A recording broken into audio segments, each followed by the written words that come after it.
Hola, bienvenidos a un nuevo episodio de Tecnoa 21, el podcast semanal sobre tecnología para iniciarse en el mundo digital. Yo soy Javier López y os acompañaré en los próximos minutos. Hoy voy a entrevistar a Nando López, el conocido novelista y dramaturgo de éxitos literarios como La Edad de la Ira, Nadie nos oye o Los elegidos. Con él hablaré de su último libro, Las durmientes, así como del impacto de la tecnología y las redes sociales en la literatura moderna. ¡Comenzamos!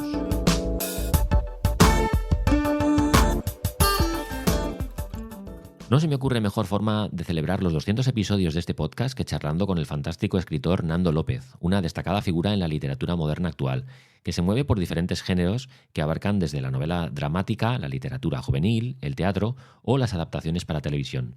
Pero no solo eso, sino que Nando tiene un pasado como docente que le lleva cada poco tiempo a dar charlas y conferencias por medio mundo. Nando es, por tanto, novelista, dramaturgo, conferenciante, guionista, productor ejecutivo para televisión, profesor. La lista es muy larga y abarca muchas facetas de un mismo artista. Hoy está conmigo para charlar sobre su última novela, Las durmientes, y sobre las implicaciones que tienen las redes sociales y la tecnología en la vida de las personas. Un tema que nos afecta a todos y que la literatura empieza a reflejar en sus páginas como una forma de conectar con la sociedad en la que vivimos. Antes de nada, muchas gracias por dedicar un rato de tu tiempo para los oyentes del podcast. Muy buenas, Nando, ¿qué tal estás? Muy buenas, Javier. Pues nada, feliz de poder hablar contigo y gracias a ti por la invitación. Antes de meternos a hablar un poco de tus obras, me gustaría que la audiencia conociera un poco a la persona, para lo cual me gusta que el invitado haga un pequeño recorrido por su trayectoria previa, lo que te ha llevado hasta donde estás ahora. Porque si bien comenzaste trabajando como docente, has acabado en el mundo literario. Una evolución, por otro lado, casi natural a mi entender, pero cuéntanos un poco quién es Nando López y sobre todo por qué acabaste entregado a lo que entiendo que es tu pasión, que es escribir. Bueno, yo creo que Nando López es alguien que siempre ha tenido mucho interés por la cultura desde muchos ámbitos, porque quizá la cultura, en mi caso y particularmente la literaria, han sido siempre muy importantes en mi manera de crecer, de entenderme, de ver el mundo. Siempre he sido muy lector desde muy pequeño. Y eso me llevó muy pronto a saber que yo quería estudiar filología. Era lo único que tenía claro. Quería ser filólogo, no sabía muy bien cuál sería mi ámbito de trabajo, pero quería vivir entre libros, ¿no? Y he sido editor, he sido profesor, soy escritor, pero de alguna forma creo que la literatura recorre todos esos trabajos y luego el tema de escribir, ¿no? De crear, siempre ha sido algo que he compaginado con todo lo demás. Siempre he escrito, escribo teatro, escribo novela y quizá lo que cambió mi manera de escribir y abrió otras perspectivas fue el hecho de dar clase, porque esos años en el aula me llevaron a querer ser escritor también de novela juvenil. Yo siempre había pensado solo en público adulto, pero trabajar con la adolescencia me hizo darme cuenta de que había muchos temas que había que tratar, de que me interesaba mucho esa edad y sobre todo de que esa edad también había sido esencial en mi vida, ¿no? Y que de alguna manera la había bloqueado, quizá por todas las heridas que nos va dejando nos van dejando esos años. Y de alguna forma eso fue el punto de partida de muchos libros que después han tenido un recorrido muy importante en mi vida, como La Edad de la Ira o Nadie nos oye, que nacen de esas aulas, ¿no? Entonces, bueno, de alguna forma siento que todo eso sigue conviviendo en mí, sigo siendo editor cuando trabajo sobre mis textos, sigo siendo profesor cuando tengo encuentros como los que me llevan, como tú decías, a tantos institutos de tantos lugares de España y de fuera de España, ¿no? Y a la vez sigo siendo escritor porque sigo inventando, ¿no? Yo no me concibo sin ninguna de esas facetas porque todo ello sigue formando parte de mi vida. Qué bueno. Una de las cosas que más me llama la atención es que a día de hoy sigues eso, muy involucrado, ¿no?, con la comunidad Mm, educativa, porque sin mm, ir más lejos, acabas de dar una charla para unos sí, 600 alumnos y estás metido en una constante sí, gira sin fin que te lleva por toda sí, España, por parte del extranjero, y sí. para hablar no solo de tus obras, sino también de las implicaciones de la tecnología en la vida de los alumnos.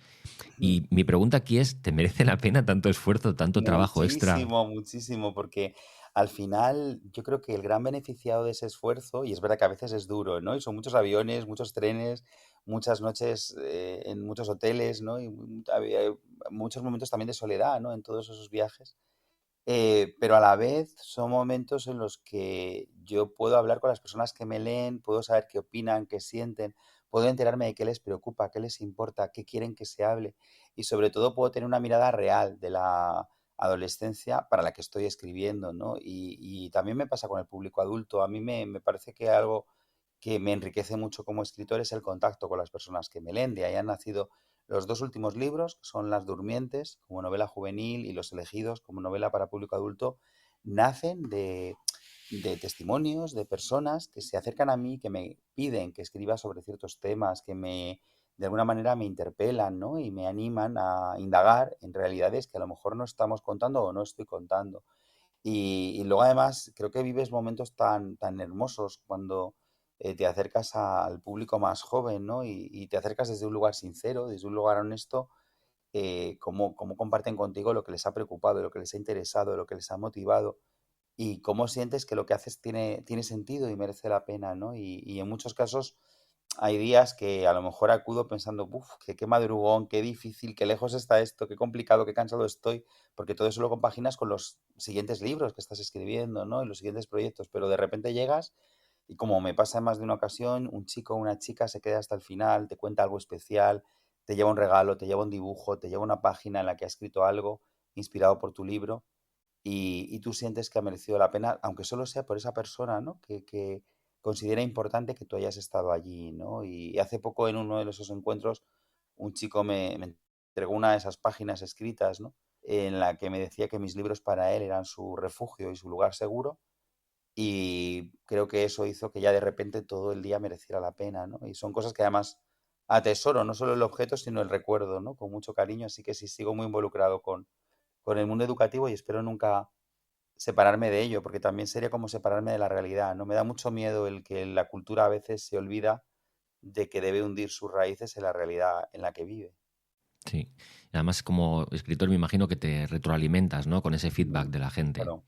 Claro, porque al final el hecho de partir solo de tu propio mundo literario y personal creo que puede ser un poco empobrecedor. Quizá también depende de cómo entiendas tu oficio y tu trabajo como autor. A mí me interesa muchísimo el abrir la mirada porque también me gustaba mucho aprender cuando estoy escribiendo, ¿no? Entonces el sumergirme en realidades que puedan no ser las mías más próximas supone un doble camino que me interesa. Por un lado, el profundizar en mundos ajenos y por otro, ver cómo resuenan en los míos, ¿no? El hecho de encontrar cosas de las vidas de los demás que están en tu propia vida o en tu propio pasado o en tu propia inquietud, ¿no? Y ese doble camino, esa bidireccionalidad, me gusta mucho y la practico con frecuencia, ¿no? Es más, llevo unos años en los que estoy trabajando mucho en lo que se llama literatura documento, que es el trabajar con vidas reales para crear ficciones que de alguna manera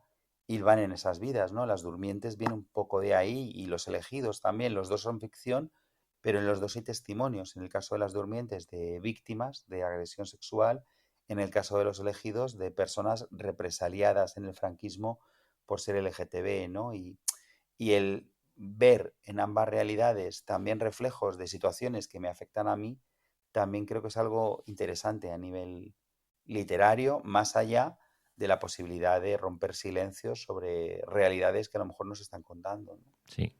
Ahora mismo yo creo que vivimos una época que a mí me parece que es increíble para contar historias, tanto por las posibilidades que tenemos a nuestro alcance para crearlas, como las que hay disponibles para divulgar mensajes a nivel masivo. Y esto también me parece un arma de doble filo, porque las famosas redes sociales se pueden volver en nuestra contra en cuestión de minutos. Algo Mm. que hayamos hecho o que hayamos dicho puede ser un arma arrojadiza con suma facilidad de convertirse en viral. ¿Cómo crees tú que hay que afrontar esa exposición mediática que tenemos todos cuando nos enfrentamos a las redes sociales? ¿Cuál crees que es la fórmula, o al menos cuál es la que usas tú para poder vivir en paz o en equilibrio con las redes No, no sociales? sé, me da la risa porque es una pregunta que me encantaría responderte con facilidad y no puedo porque efectivamente es un tema muy delicado. Precisamente en el encuentro me preguntaban por ello hoy, ¿no? Y me ha gustado que surja la pregunta de esas y esos adolescentes que me escuchaban porque quieren decir que están haciendo una reflexión también sobre las redes sociales y cómo usarlas sin que nos hagan daño, ¿no? Para mí, por un lado, tienen algo muy valioso y es la cantidad de personas que pueden escribirme a través de esas redes, ¿no? Y la cantidad de testimonios que me llegan desde esas redes, la cantidad de opiniones, la cantidad de mensajes de ánimo. Hay algo que creo que es una gran suerte, un privilegio, ¿no? Yo como autor puedo vivir casi ahora en tiempo real cómo experimenta la lectura la gente que me lee. Y esto es algo que me parece un tesoro, ¿no? Pero a la vez Eso hace que todo el mundo pueda opinar, pueda comentar, pueda decir sin ningún tipo de filtro, a veces desde cuentas anónimas, desde las que se expande mucho odio. Y luego a la vez está el problema de que entrevistas como esta, ¿no? Momentos como este, de repente se recortan, se convierten en un vídeo de apenas un minuto, en un audio de apenas un minuto o incluso menos, y se viralizan, ¿no? Y de repente una frase que tú has dicho que tiene un sentido en un contexto más amplio, queda desvirtualizada y significa otra cosa totalmente distinta en ese momento en que se ha amputado esa conversación general y eso puede tener consecuencias devastadoras, ¿no? Entonces, ¿cómo gestiono yo todo eso? Pues lo gestiono tratando por un lado de cuidar cada vez más lo que digo, cómo lo digo y dónde lo digo. Es decir, creo que hay algo que sí que es importante, que es ser consciente de que en el momento que compartimos algo en la red que sea y en el formato que sea, deja de ser nuestro, deja de pertenecernos, de modo que ante la duda no comparto. Es decir, si hay algo que me genera dudas, eh, prefiero que no llegue a ningún tipo de red. Y lo segundo es verdad que siendo muy autoconsciente de lo que estoy transmitiendo. O sea, sí que me he tenido que obligar casi a fragmentar mi discurso antes de decirlo. Es decir, pensar cómo sería mi discurso si alguien lo fragmentara con una intención negativa o de distorsión de esa realidad, ¿no? Y eso no es fácil, no es sencillo y tiene consecuencias en la salud mental. Es decir, a mí me parece complicado. Yo con las redes tengo una relación de amor-odio, como creo que tenemos la mayor parte de la gente que las usamos. Intento no caer en maniqueísmos, creo que no son más que un vehículo, lo que pasa que depende de cómo lo usemos, tiene unas y otras consecuencias. Y lo que he hecho en falta, Javier, quizá es más reflexión sobre el uso de las redes. Es decir, que preguntas como la que tú me haces, creo que deberíamos hacérnoslas más a menudo y ser más consecuentes con ellas, ¿no? ¿Cómo queremos usarlas? ¿Cómo queremos que las usen? Y pensar en las consecuencias de nuestras acciones, ¿no? Cuando de repente viralizamos algo, cuando exponemos a alguien, cuando hacemos determinados comentarios, creo que se nos olvida que detrás de la pantalla hay una persona, ¿no? Y esto es algo que deberíamos trabajarnos más, ¿no? Nos falta empatía como sociedad y yo creo que las redes lo único que hacen es amplificar esa falta de empatía, ¿no? Porque se ve aún más claro detrás de esa pantalla, a veces anónima, donde parece que todo es posible. Sí, sí, sí, totalmente de acuerdo. Además es que suscribo todas y cada una de tus palabras. Yo a mi nivel, en mi plataforma, desde este podcast, procuro también poner un poco de cordura dentro de este mundo loco en el que cualquier cosa se puede sacar de contexto y es muy fácil generar un debate donde no lo había, ¿no? O donde tú nunca has querido que haya un debate, ¿no? Y muchas veces estas cosas surgen fuera de tu control, que es lo que más rabia te da, cuando tú realmente pierdes lo que dices, ¿no? Dices algo y pierdes el control sobre ello. Y eso es complicado de gestionarlo a nivel, incluso te diría, emocional, Sí, por la rabia que te totalmente. da. No, totalmente. Y la rabia y la herida que te deja, porque de repente te puedes ver involucrado en temas que te afectan directamente, que te importan, y se te puede contar desde un lugar completamente contrario a lo que tú querías decir y querías expresar, ¿no? Yo creo que en eso el problema no es tanto de las redes, porque insisto que para mí son solo el vehículo a través del que se dan todos estos problemas, sino de que vivimos en una sociedad de lo instantáneo, del fragmento, de lo hiperbreve, es decir, ya no leemos una noticia, leemos un titular, ¿no? Mm. La red no tiene la culpa de que yo no pinche en el link donde me voy a la noticia y me voy a enterar realmente de a qué responde ese titular. Si yo empiezo a opinar sobre esas 4 palabras que estoy viendo en el tweet, ¿no? Que sea, por poner un ejemplo, ahí el responsable soy yo, porque no estoy profundizando más. O sea, el problema no está tanto, o no solo en la red. Creo que a veces también es muy fácil culpar a la tecnología de lo que hacemos mal cuando la empleamos, ¿no? Y en eso es donde yo insisto en que a lo mejor lo que necesitamos es una sociedad más reflexiva, pero las redes, bien usadas, también invitan a esa reflexión. Y yo algo que defiendo mucho es cómo las redes, a muchas personas que viven en entornos, sobre todo personas menores de edad, ¿no? Que viven en entornos familiares no seguros, entornos familiares donde sufren determinadas violencias, las redes les dan herramientas, por un lado, para informarse de lo que les pasa, de lo que les ocurre, para pedir ayuda, pero también para crear redes de apoyo, ¿no? Y eso también está pasando. Entonces, también hay algo en ellas, ¿no? De acceso a la información que es interesante. Y ahora, por ejemplo, hay un fenómeno que a mí me llama la atención positivamente. Hay mucha gente muy joven, de la llamada generación alfa, ¿no? Adolescentes de 14, 15 años, que tienen redes como Instagram, pero no para publicar nada, sino para seguir a personas que les inspiran o que les aportan, ¿no? Siguen a cantantes, siguen a escritores, siguen a directores de cine, siguen a activistas para tener información sobre determinados temas, ¿no? Entonces, al final, bueno, como que yo creo que el problema es un problema más social, mucho más amplio, no tiene solo que ver con las redes también influyen en cómo percibimos la realidad, pero al final todo está interrelacionado, ¿no? Y el coste emocional es evidente, es claro, y yo mismo he tenido que trabajarlo, o sea, yo he tenido que pensar cómo gestionaba todo eso para que no me doliese. Tengo mis redes llenas de filtros para Mm, evitar ciertos mensajes. O sea, he tenido que filtrar, por ejemplo, en Instagram, que solo se puedan publicar comentarios si se sigue la cuenta. ¿Por qué? Porque las personas que siguen una cuenta normalmente te van a comentar siempre desde el respeto, ¿no? Pueden claro, estar o no de acuerdo contigo, pero no te van a insultar. claro. Y he cerrado a comentarios de personas que no te siguen porque no quiero que haya insultos. Y a Mm, veces ya no es solo tu salud mental, para las personas que somos más o menos públicas, como pueda ser mi caso, y eso que los escritores tenemos un nivel público moderado, ¿eh? No tiene nada que ver con el que tienen quienes tienen millones de seguidores, pero al final el daño emocional también es para tu familia, para tu pareja, para la gente que te lee y te sigue y te quiere y que de repente se encuentra un insulto a su pareja, a su novio, a su hija, a su hijo, a su padre, ¿no? O sea, a veces también deberíamos pensar en el daño emocional colateral, que también existe, ¿eh? sí, Y sí. que, bueno, también hay que gestionarlo y eso tampoco es fácil. No, no. Quiero hablar un poco del contexto de tu último libro, Las Durmientes, porque se trata Ujú, de una novela que aborda temas muy duros, como la ujú, pornografía en la red, la toxicidad de las redes sociales, de la que estamos hablando ujú, ahora, sí. o la vulnerabilidad a la que estamos expuestos con la tecnología. ¿Por qué te decidiste a tratar estos temas en concreto? ¿De dónde surgió esa necesidad o incluso la inspiración para adentrarte en este mundo? Bueno, pues yo decidí entrar en todo esto porque me empezaron a llegar muchos mensajes, sobre todo de chicas, hablándome de la violencia que sufrían a través de las redes de naturaleza sexual, ¿no? De los mensajes que reciben, de cómo de repente empiezan a recibir mensajes completamente agresivos de hombres a los que ni siquiera conocen, de cómo se sienten cosificadas, de un montón de violencias de las que no siempre se habla y me pareció muy importante tratarlas en una novela, ¿no? Yo creo que la literatura no puede mirar para otro lado cuando pasan realidades así y, y estamos en un contexto, en una sociedad donde el consumo de porno es muy temprano, la edad media son los 9 10 años, y me parece que ante eso la cultura no puede cruzarse de brazos, no podemos fingir que eso no está pasando.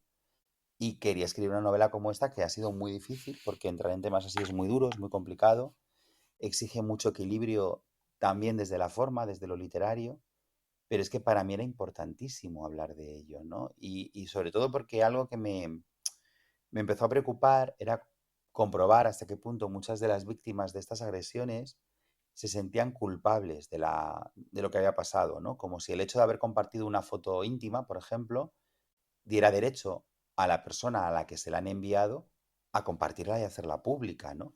Y me parecía muy importante dejar claro que jamás es así, es decir, cada cual tenemos derecho a compartir lo que queramos.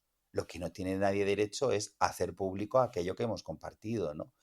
Y eso al final suele recaer sobre unos engranajes que tienen que ver con esa violencia machista sistémica que sigue ocurriendo, porque son ellas esas víctimas, son ellas las que son cosificadas en chats grupales como ese de esos estudiantes de magisterio que salía a la luz justo cuando yo publicaba esta novela y donde se decían auténticas barbaridades al respecto de las estudiantes, ¿no? De la promoción. Encima Y son magisterio, ellas o las sea, que es que son, van a ser claro, los futuros magisterio, profesores. claro, claro, fue gravísimo, ¿no?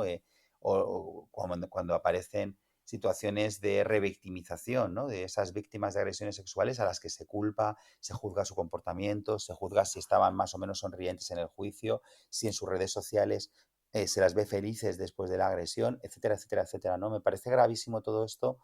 Entonces me interesaba mucho abordarlo porque me parece importante hablarlo, porque yo creo que la literatura ayuda a fomentar esa empatía de la que hablábamos antes, ¿no? Leer un libro te puede ayudar a entender lo que sufre esa víctima, te puede ayudar a entender el daño que le estás causando y me parecía muy importante que esa violencia fuera a través de las redes, ¿no? Primero, porque es algo que está ocurriendo y segundo, porque todavía creo que sobre todo las generaciones que no hemos crecido con las redes, ¿no? Que no hemos crecido con esta realidad 2.0, a veces hablamos de la realidad y las redes como si fueran cosas distintas. Y no lo son. Las redes son realidad. Es decir, el golpe que te dan físico te duele igual que el golpe virtual. Te pueden doler en lugares diferentes, pero el daño es el mismo. Y tú lo decías antes, el coste emocional es el mismo, ¿no? Entonces me parecía muy importante que en esta novela, en Las Durmientes, la agresión fuera a través de las redes. Y fuera solo desde las redes. No es una agresión física, es una agresión virtual, pero es igual de grave que si fuera física, ¿no? Esta era una de las premisas básicas para mí al escribir la novela, porque creo que eso es algo que todavía tenemos que hablar y tenemos que hablar muchísimo más y dejar muy, muy claro para también alertar de que debemos reaccionar. Yo no puedo estar en un grupo de WhatsApp donde me pasen una imagen sin consentimiento de la persona que aparece en ella y callarme, ¿no?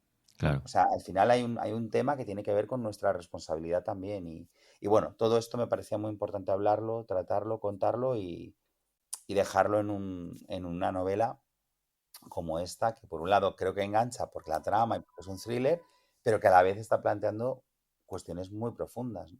Sí, sí, ya te digo yo que engancha porque estuve, me la devoré no sé si fueron Muy 24 o bien, 48 horas. esto me alegra muchísimo porque es lo mejor que le puedes decir a alguien sobre un libro, ¿no? Sí, sí, a mí es que me pasa. Yo cuando empiezo con algo y me gusta, soy como un gato con una madeja de hilo, ¿sabes? Tiro, tiro, tiro, tiro. Pues eso me entusiasma, porque la verdad es que yo creo que es la clave, ¿no? De a veces me preguntan, ¿y qué esperabas? Hoy me preguntaban, ¿y qué esperas conseguir con un libro? Yo siempre pienso lo mismo. Primero que emocione, luego ya, si te ha emocionado y te ha interesado, bueno, pues te hace reflexionar, maravilloso, pero si no hay un interés, ¿no? Como tú dices, de quiero seguir pasando a la siguiente página, poco vamos a conseguir. Lo que pasa es que sí que es cierto que hay momentos en los que te hierve bastante la sangre. Entonces, Sí, sí. eso te revuelve un poco el estómago Mm, y esos momentos incómodos que es capaz de crear la literatura, mm, no los crea ni siquiera de forma parecida al cine o la música. La literatura tiene esa capacidad para generar imágenes tú en tu cabeza a través de las palabras que se convierten en muy incómodas porque tú estás visualizando la narración, mm. no te la están poniendo ya delante, no lo estás viendo ya en una Sí, imagen, sino sí, que te lo estás imaginando tú estás generando esa imagen y sí. eso a veces es duro, ¿eh? Claro, porque el poder de la literatura en eso es abismal, ¿no? Yo creo que por eso la ficción es tan poderosa, la literaria, porque al final, cuando tú estás leyendo algo que te provoca miedo, rechazo, terror, lo estás llevando al máximo nivel de terror, miedo, rechazo que tú conoces y que tú concibes, ¿no? Y no hay imagen en una pantalla capaz de trasladar eso, que solo está en ti, ¿no? Cuando decimos que nunca hay dos personas que lean el mismo libro es por eso, porque al final cada persona lo lee desde su imaginario, desde su forma de entender la realidad y eso hace que las escenas hermosas lo sean aún más y las duras también, ¿no? Y en este caso, en Las Durmientes, para mí era muy, muy, muy importante el no caer en el sensacionalismo que evito en todas las páginas de la novela. Es más, Gael, el protagonista, reflexiona sobre eso, ¿no? Reflexiona sobre la responsabilidad del relato. No solo vale con denunciar, hay que denunciar bien, ¿no? Es que denunciamos y cómo denunciamos, ¿no? Pero a la vez, algo que llevo persiguiendo desde que empecé a escribir y que creo que caracteriza a mi literatura es el narrar la crudeza sin escatimar ni en lo literario ni en la verdad, porque a veces tengo la sensación de que cuando contamos este tipo de realidades se poetizan, se estilizan demasiado y eso no ayuda, ¿no? Si no contamos desde un nivel de crudeza y de realidad que me permita ver, palpar, sentir ese dolor, al final eso es algo que pasa muy desapercibido. Al final me quedo con la trama de suspense, me quedo con el pasar páginas, pero yo lo que necesito es que ocurra lo que tú acabas de decir aquí, Javier, es que de repente estoy pasando páginas porque quiero saber qué pasa, pero hay un par de ellas donde me tengo que detener porque me está provocando incomodidad, porque siento rechazo ante lo que estoy imaginando, porque me duele, porque me molesta, porque me enfada, porque no debería ocurrir, ¿no? Y ese es el momento donde el libro está provocando una reflexión, ¿no?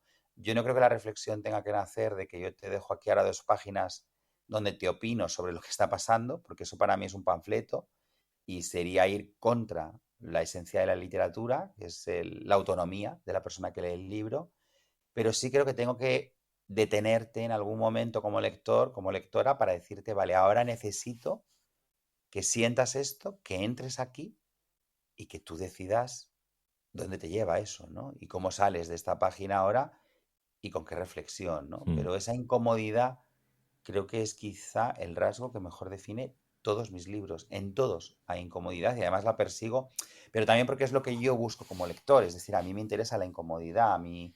Y creo que los grandes títulos de la historia de la literatura son incómodos. El Quijote es Sí, incómodo, ¿no? sí. A todos los niveles, porque es un señor que desafía todas las normas, las reglas y las leyes desde un lugar completamente estrambótico para su tiempo e incluso para la actualidad, ¿no? Entonces, esa incomodidad forma parte de mi manera de entender el hecho literario. Sí, sí, sí. No es la primera vez que tocas temas que son muy relevantes a nivel social, pero en Las Durmientes yo creo que la tecnología juega un papel crucial, es casi un personaje más de la trama y tiene vida propia. ¿Cómo crees tú que la tecnología y las redes sociales están influyendo en la literatura contemporánea? No, no solo en los temas que se tratan, sino en la forma en la que se narran las historias. Para mí es que ahora mismo es imposible escribir una historia que transcurra en 2023 sin que intervengan las redes sociales, pero desde WhatsApp a cualquier otra, ¿no? Y me voy a quedar solo en WhatsApp. Es que ahora mismo, para mí, que persigo mucho la verosimilitud y me gusta que mis libros tengan un toque realista, aunque a veces hago fantasía, pero predomina el realismo, me resultaría muy, muy, muy inverosímil que alguien de repente llamase por teléfono en lugar de mandar un audio en determinados contextos, ¿no? Entonces creo que la literatura tiene que captar eso. En mi caso aparece en muchísimos de mis libros. Tengo libros que tienen el título de las redes. O sea, publiqué hace años una novela que se llama En las redes del miedo, que se lee en muchísimos institutos y que es una historia de amor entre un chico y una chica que se desarrolla de dos maneras, fuera y dentro de la red, y habla de cuestiones como el tener un espacio en la red que a veces te hace sentir más libre que el espacio que tienes fuera, ¿no?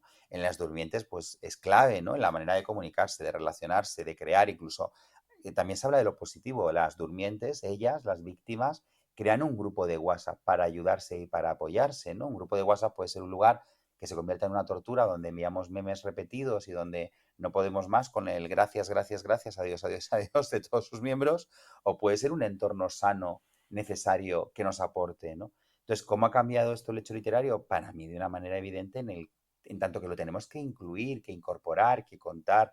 A mí me parece interesante hablar del tiempo de espera ante un WhatsApp que no llega, de la ansiedad que te puede provocar, de las dudas ante un escribiendo, de los mensajes que grabas y al final borras, de ese ha eliminado mensaje que te hace dudar que habrá ahí, del contraste entre la vida que expones y la vida que vives. En otra novela, hasta nunca Peter Pan, que era una novela sobre la crisis de los 40, en este caso adulta, uno de los personajes hablaba de ello, hablaba de que a él le estaba llegando a afectar muchísimo el mundo de las redes de su entorno, porque sentía que su vida no era una vida que tuviera lugar en las redes, su vida no era una vida instagrameable, ¿no? Era una vida que sentía que no tenía ninguna imagen que pudiera acabar en ese feed, ¿no? Donde acababan las fotos de los demás. Ha afectado a nuestra visión del cuerpo, a nuestra visión de las relaciones, ha afectado a nuestros usos y costumbres, ¿no? Incluso hemos incorporado frases como ¿por qué no le has dado like a mi publicación? O ¿por qué no me sigues? ¿No? Y eso se puede convertir en un conflicto, ¿no? Y ha cambiado también la narrativa audiovisual. Yo acabo de terminar una serie que he coescrito con una directora que es Estel Díaz. Ha sido un proceso precioso y la serie se llama Red Flags. Y en la serie las redes son esenciales hasta el punto de que los protagonistas durante la mitad de la temporada no se conocen en persona, se conocen a través de las redes. Y hemos tenido que incorporar las redes a la narración y hemos estudiado mucho cómo lo hacíamos porque queríamos que fuera muy orgánico, porque, como estábamos diciendo, alguien que ha nacido ya con esta tecnología no vive las redes como dos realidades, las vive como todo, como una parte de un todo, ¿no? Y no sé, estoy pensando ahora mismo en un momento, una situación que viví ayer en el autobús, donde dos chicas muy jóvenes, de unos 15 años, se iban a sentar juntas, no había dos sitios juntos, se sentaron una detrás de la otra y no interrumpieron la conversación, siguieron hablando, pero por WhatsApp, para no tener que gritar. Y además se lo dijeron, seguimos, seguimos, sí, se mostraron el móvil y siguieron, ¿no? Bueno, me parece que la literatura, si quieres contar el ahora, salvo que hables de gente que no usa el móvil, que también la hay, pero una minoría, creo, comparada con la aplastante mayoría, tienes que hablar de todo esto, ¿no? Y a mí, desde luego, como escritor, es que me parece fascinante. O sea, a mí, lejos de molestarme, es que me interesa muchísimo, me gusta muchísimo el poder incluir en mis libros ese elemento, ¿no? Y hablar de ello de repente que esté leyendo Las Durmientes y un fragmento sea un audio de un personaje y escuche su voz tal y como se la ha dejado a otra persona, ¿no? Y ahí, por ejemplo, esto también confieso, cuando escribía Las Durmientes tenía muy en cuenta una frase de una chica que en un encuentro literario, una chica de 16 años, estaba hablando, ¿no? Un caso muy particular y dijo, y bueno, y de repente me llamó por teléfono así, sin avisar. Y yo pensé, ¿qué somos? ¿Animales? Y me hizo mucha gracia porque dije, es que es verdad, ahora incluso hay una generación para la que el teléfono es intrusivo, ¿no? Sí, sí, sí, sí, totalmente. Cuéntanos un poco qué tal están recibiendo los lectores estas dos últimas novelas, Las Durmientes y el otro hit que tienes, que son Los Elegidos. ¿Ha habido alguna reacción que te haya sorprendido, que te haya impactado especialmente? Bueno, las reacciones sobre todo es lo más hermoso está siendo la cantidad de agradecimiento que me está llegando de las dos y la cantidad de personas que las están leyendo desde un lugar en el que necesitaban que alguien contara esa historia.